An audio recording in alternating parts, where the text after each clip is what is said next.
Yan, magandang araw Luzon, Visayas at Mindanao. Magandang araw Marinduque. Bahagi po ng ating pong sinasagawa po ngayon na monitoring sa ating pong Bantay Election 2025 ay ating pong makakapanayam ang ating pong Provincial Director po ng ating pong lalawigan ng Marinduque, ang ating Police Colonel Arthur Salida, upang hingin po ano yung mga update dito po sa sinasagawa nga po nila monitoring at pagbabantay dito po sa Papayapang Halalan 2025. Magandang araw, PD, at kumusta po ang ating pag-monitor po ngayong araw po ito? At siguro, before, batiin po muna natin ating mga tagapanood. Magandang araw din po at magandang araw din po sa lahat ng tagapanood dito sa lalawigan ng Marinduque.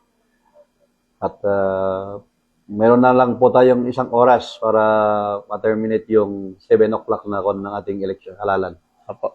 PD, yun pong ating pong election ay nagsimula kanina, officially, ay 5 o'clock in the morning. At kumusta po ang naging monitoring po ng atin pong kapulisan? Until now, ayan, medyo talagang si PD po ay, ito po, wala po itong katan, live po talaga ito, dahil tayo pinagsadya po dito. Dahil si PD po, sampun ng lahat po ng kapulisan natin ay tuloy-tuloy po yung ginagawang monitoring. So as of this time, PD, from 5 o'clock in the morning kanina, kumusta po, ano po ang mga, mayroon po ba tayong mga report? Ano po yung mga ulat po ng ating mga kapulisan sa field? As of this time, wala po tayong naitalang kahit anumang incident na nangyari sa lahat ng iba't ibang presinto sa ating lalawigan. Mm-hmm. So, yun po ay dahil sa pagtulong-tulong ng mga security forces na ating dineploy. We have 572 security forces na ni-deploy natin. Dati 550 kasi meron pong deployment yung Philippine Coast Guard, so na 20 to 572 na ngayon. So, ito po mga naka-deploy po natin ngayon. Ito ba, PD, yung naging report po ninyo na from the original number ng ating mga kapulisan, meron pong backup po tayo from our regional office? Meron po tayong 161 na nanggagaling sa regional office. So, dumating sila as of May 6. So, yung single post po natin, nakumpleto na natin ng mga madaling araw ng May 7. So, until now, dire-diretso pa rin po naman po. At ito po, PD, ay nakakalat po sa ating mga presinto. Ilan po ba yung recorded po sa inyo na presinto kung saan may mga nakadeploy po tayo, mga uniform personnel na PD? As of now, we have 197 polling precinct. At lahat po ito ay may mga nakadisseminate? Opo, minimum of 2 po. Minimum of 2 na personnel. Additional lang yung doon sa selected precinct na malapit doon sa mga shoreline na may additional lang po yung Philippine Coast Guard natin na tinagdag lang doon. Oo. And at this time po, PD, meron po tayo mga report or may mga, kasi yung mga previous election po natin, may mga area, masasabi natin medyo nagdagdag po na mga man in uniform because may mga report po na may mga kaguluhan, ganun po. Ngayon po bang panahon po ito, meron po ba tayong mga ganun na identified na mga presinto dito sa ating lalawigan? As of the polling precinct, wala naman pong reported na mga kaguluhan.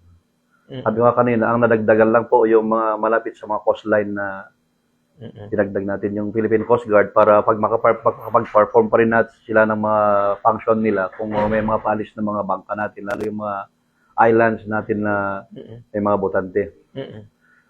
And para po sa kabatiran po ng ating mga tagapanood, ng ating mga kababayan, ano po, nanonood po ng live po sa atin ngayon, PD, ano po yung function ng ating kapulisan? Kasi para at least alam po nila, bukod doon sa mga election officer, bukod doon po sa security na binibigay ng ating PNP, ano ba po yung ina-assistihan po nila dito sa ating election 2025? First of all, aside doon sa security na inassista natin, din yung safety, about sa public safety rin ng mga ating mga botante at saka maintenance of the peace and order doon sa lugar na kung saan man kinakandak yung mga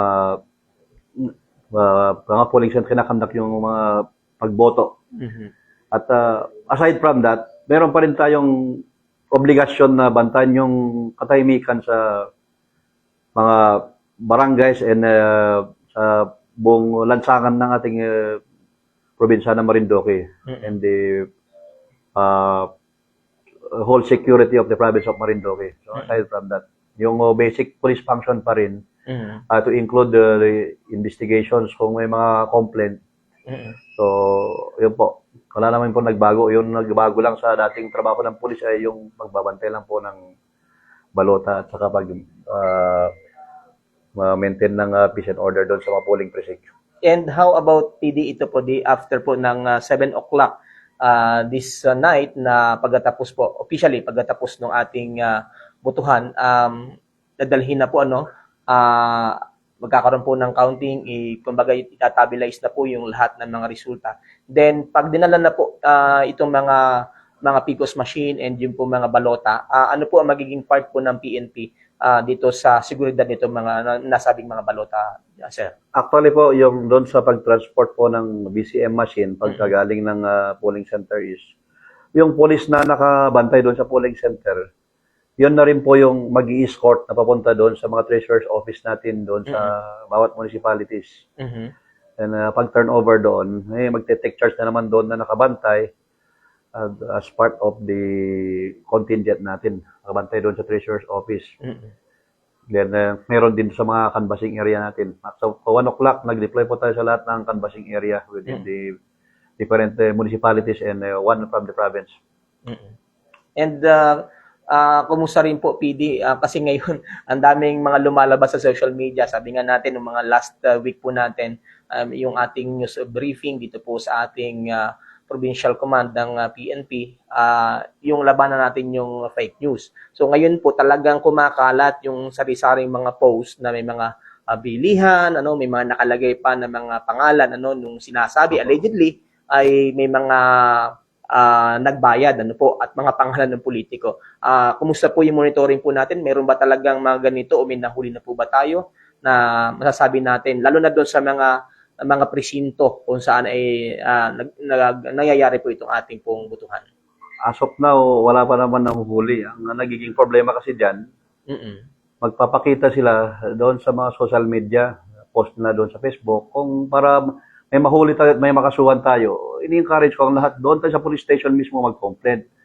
Kasi pag nilagay nyo doon sa social media, pwede naman, kung galit ka, so pwede mong gawin ng content. Pwede mong sulat lang yung pangalan, nalagyan, tapos picturean mo, ilagay mo doon. So, to be formal, na ma-acknowledge talaga siya, totoong may nangyaring ganun, doon tayo sa police station. Dalhin na natin yung mga ebidensya para meron tayong gagamitin na pag-file ng appropriate charges kung sino man ang may kasalanan doon. And sabi nga natin, itong ginagawang ito ng mga taong ito na nagpo-post, makikita naman natin, identified naman natin yung mga name, hindi po ito lalo nakakatulong. Tama po ba, PD? Hindi po nakakatulong yan kasi nalilito lang po yung mga ibang kababayan natin. Unang-una is, pinahanap ko kung sino yung mga nagpo-post doon. Karamihan, wala na dito sa Marinduque. At kunan sana natin ng mga statement para pakasuhan natin ng dapat kasuhan kung ano man mga pinopost nila. Evidence warrant, kung mawarrant po ng ebidensya na kanilang pinopost. Ang problema, hindi na mahanap yung mga tao. So talagang malicious ito, PD, dahil kung doon po sa sinasabi po ninyo, wala naman pala sa Marinduque, talagang meron silang intention na hindi maganda. May malicious intent na talaga. Opo. And at ito po, PD, kasi mamaya after po ng canvassing, ay yung ating di-declare na. So hanggang kailan po yung ating kapulisan naka-disseminate dito sa ating mga polling precinct or doon sa mga canvassing area?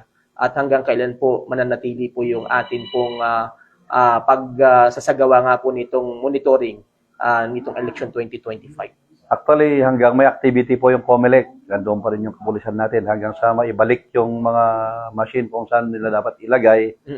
At hanggang sa meron pa yata mga activity sila na magta-transport sila ng mga machine for basta may dadalhin sa Manila yata yung ibang machine for another activity. So naka-security pa rin tayo. So COMELEC na lang po yung mag-go signal sa atin kung hindi na tayo kailangan. Saka natin i-pull out po yung mga tropa natin. Naka-alert po natin. Although yung mga tapos na doon sa mga presinto, magbabalikan sa kanya-kanyang opisina, then to perform also their police duties, other functions as normal police duties. At ito nga po, sabi nga po niya, habang may activities ang ating COMELEC, nandyan po kayo to secure. Ano po. Dagdag ko lang, PD, ano po, kumusta po? Mayroon po ba tayong mga report na halimbawa may nahuli po tayong lasing o may mga lumabag po dito sa ating mga election rules, ano po, yung mga pinagbabawal po natin? Meron na po ba tayong reported na mga ganun po na mga insidente? As of now, wala pa tayong nahuli doon sa liquor ban, tapos yun sa money ban, wala pa tayong nahuli ngayon. So, yun ay patunay lang po na yung mga taga Marinduque ay nagko-cooperate doon sa mga lahat ng ini-implement ng ating kapulisan based doon sa mga directives ng ating COMELEC. So, sana po pagpatuloy natin, disiplina lang mga tao ng Marinduque. And siguro, PD, una nagkapasalamat po kami sapagkat ikaw ay nakapila din. Si PD po ay bukod sa monitoring, mga kababayan, ng election 2025 dito sa ating lalawigan, ay nakapila din po siya para bumoto naman dito sa kung saan presinto po siya nakarehistro. And binigyan tayo ng pagkakataon ni PD para po makapagbigay po ng panayam. Alam po nating sobrang busy ni PD kaya nagpapasalamat po tayo sa pagkakataon na binigay po niya sa atin upang makapanayam. And siguro bago tayo magtapos, PD, ano po yung mensahe mo sa ating mga kababayan dito sa nalalabing oras bago po tuloy ang opisyal na magsara ang ating pong eleksyon ngayon pong araw pong ito? Sa ating mga kababayan, pagpatuloy po natin ang ating kooperasyon at disiplina sa lahat ng mga polling center.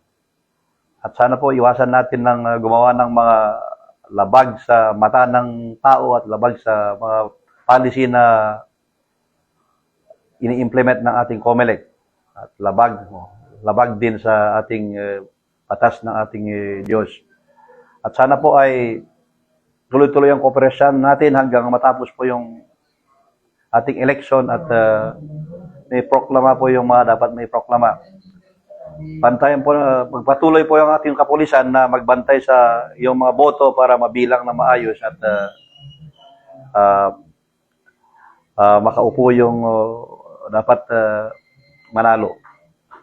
At hindi po kami nagsasawa na magsilbi sa lahat ng ating kababayan dito sa Marinduque. At yung kapulisan po ay yung maasahan nyo sapagkat ang Pulis Marinduque is always here, always ready to serve. At ang gusto ng pulis, ligtas ka. Ayan.